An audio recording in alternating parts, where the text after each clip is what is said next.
That's what you meant. All right. All right.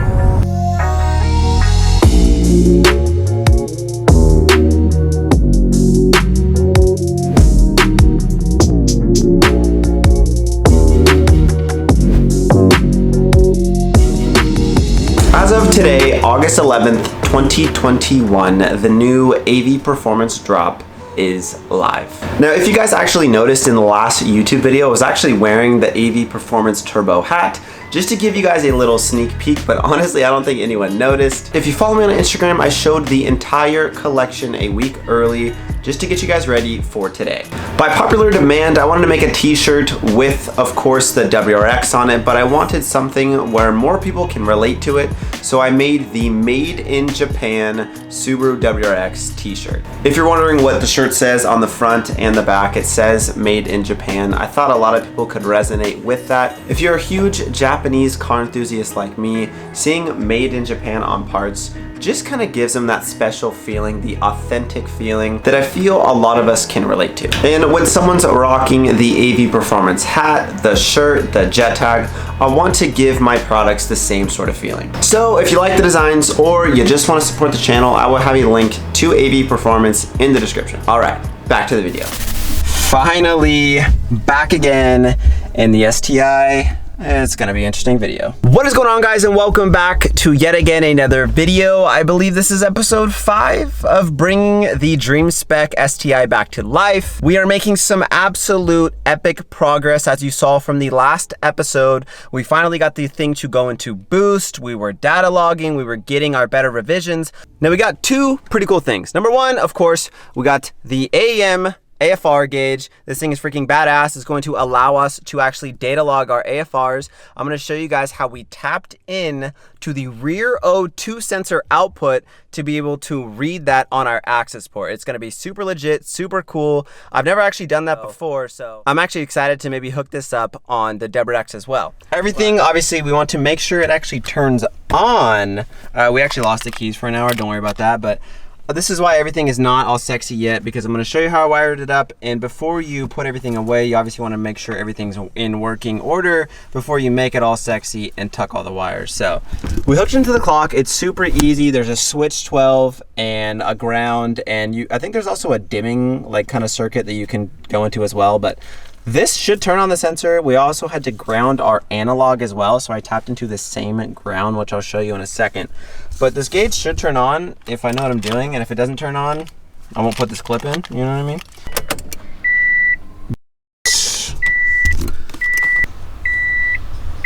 Good morning. All right, so now that we know that the sensor is turned on, what's really cool what we did today, typically if you want to just hook up your AFR gauge, you would have a bung in your aftermarket downpipe where you could put your AFR gauge O2 sensor and you could just read out what you're seeing there. But if you want to actually data log that and not only read it on the sensor, but be able to data log that information with the access port, what's a really cool thing you could do, which I just learned, we got that signal wire from the post-cat O2 sensor, which is pretty much located at the bottom of the downpipe, but on the top of the transmission, there's actually a white wire that you can grab, which is the signal wire. So what we did is we cut that wire, and we're actually tapping into that and stealing that. So now we can set up our data log to rear O2 sensor, and we will actually be reading our AFR, if that makes sense. I'll show you. On the car currently, we have 3 O2 sensors. We have an O2 sensor right here, which we'll call it our pre-cat O2. Then we have our post-cat O2 sensor, which is gonna be more downstream than this. It's pretty much gonna be in the mid pipe, right? And the connector is actually right here. So what I did is we cut the signal wire coming from that. Instead of reading the information from our regular post-cat O2 sensor, which is going to be way downstream down there, we're actually stealing that, getting that info. We hijacked it from the harness here, and we're actually tapped in. There's a white wire on our AFR gauge that's going to be a 0 to 5 volt ref where we can analog, and we tapped it in. So now we're actually reading the information from this sensor here. So now we could just blow that up in the access tuner, and instead of reading the downstream, we're stealing the information, reading it from this gauge here, and now we can data log it and send it off to the tuner. Honestly, long-winded explanation, but pretty much we're reading the info from here instead of the regular one down there. And as far as running all these wires, it's super easy. We just gotta tuck it down here. There's a few grommets that go through the firewall. We ran it up and around. And right down through here, it will pretty much come out. And you could see, here's another wire right down here. So we just, you know, had to tuck the wires down through here. And then some of the actual harness for the gauge tapped into the clock up here, which I know it's not sexy. I have freaking Wago connectors. I forgot to bring them, so I had to just tape it. And it is ugly, but it works. Super easy to actually look at what you need. If you unplug the clock, you can actually see, it'll tell you everything that you need for your switch 12, which is the ACC. It will say it. It tells you exactly which wire is which. So super easy, just match that guy up to your connector coming right here. Okay, so we finally got, you can see our sexy gauge here. You know, can you see that? Perfect. So we got the sexy gauge hooked up. Now we're loading up our latest edition map, and now we can actually data log some real stuff, send us some good information with accurate AFR. So we'll set that up just in a second here. But what I'm doing, obviously green test mode connectors, same old thing. So I'll see you in a second. All right, so we got our nice little gauge set up. We got our access port set up. 14.8, 14.4. Yeah. So we can see what we're reading on the gauge itself. We want to be able to data log that information, right? Like we can see it and everything's working, but we tapped into the rear O2 because we want to be able to data log that info for the tuner. So we'll get it figured out.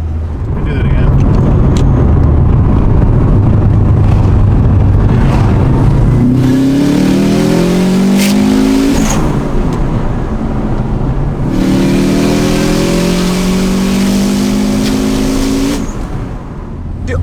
That felt good. Yeah, smooth. That felt actually way better. 16.39 PSI.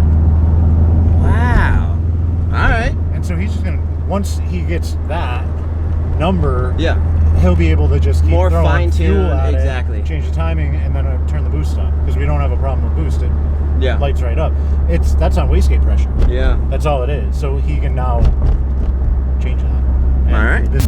Yeah. Okay. So let's just do a quick update. I was gone for the last 2 days from probably the last clip that you guys saw, and over those last 2 days we got the AFR set up as far as data logging it, what I was talking about last time, and we couldn't enable that, right? Eric pretty much had to go in, enable rear sense O2, and now we're able to data log that pretty much, right? Right. Yeah. So our sensor only rear O2 input out of the ECU of the car is bridged in and being recorded by the data log and being displayed by the AFR gauge down here. So where are we at? Oh, that's what you meant. All right. All right. Yeah. I mean, oh, NSX, Jesus Christ. That's what you're talking about. Chugging. Chugging.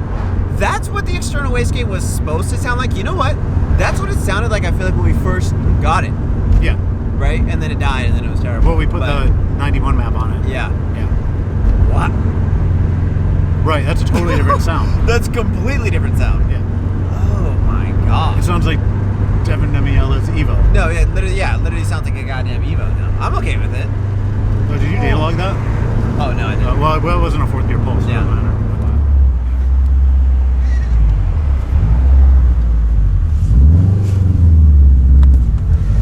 Do we know? Watch this!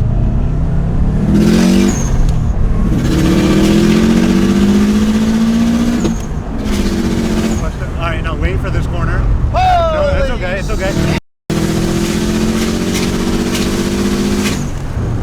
I don't know what just happened. We were just... Yeah, we were racing a Tesla. We were racing a Tesla. Oh, I can't see it. Keep going, you're fine. Front zero.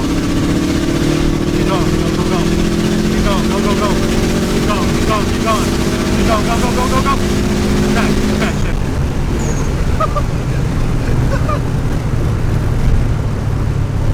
We were gone. Yeah. Like you want to shift.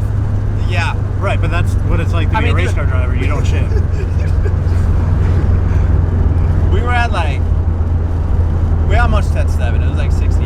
Yeah, that was enough. That was I mean, we were at full... What did we... 19.36. So yeah, that's a great data log. I didn't get anything. I got the fucking radio.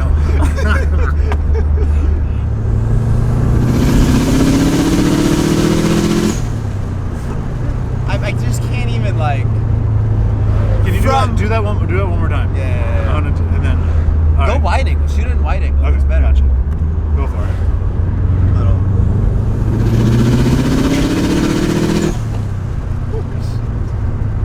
All right. So you were saying. What was I saying? I forgot what I forgot. One pull and I forgot. What was I saying? Oh, from literally what 2 videos ago, no boost, to boosting at what was that 19 psi? 19.36. What the hell? You know, it didn't blow up. I checked the oil before I did pulls. Oh yeah, And still good. All good, yeah.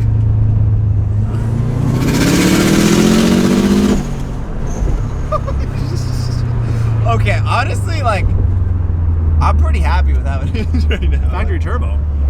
Like, holy shit. Huh? Finally made it back home, done with those pulls. That was my first experience after getting it precisely tuned with data logging the AFRs, upping the boost to now 19 PSI. We data log this, we're gonna send it back over. He's gonna clean everything up. But honestly, from what you guys saw and from what I felt, the car feels freaking awesome. Like, you guys have seen the progression from absolutely no boost to barely getting into boost, kind of jerky, a little bit smoother, and now today it's a completely different animal, which is absolutely insane. From going from tune to tune to tune, building up to this, it's a completely different car, obviously. So this is probably gonna be the end of the tuning series of the STI. I think probably one of the next videos is gonna be like a POV drive with it fully tuned up, external wastegate noises, all of that good stuff. Also, I think it'd be a pretty cool video to do a race between this STI and my STI swapped WRX. So those are 2 videos to come. I think that's gonna be it for this one. I'm gonna catch you on the next one. Peace out.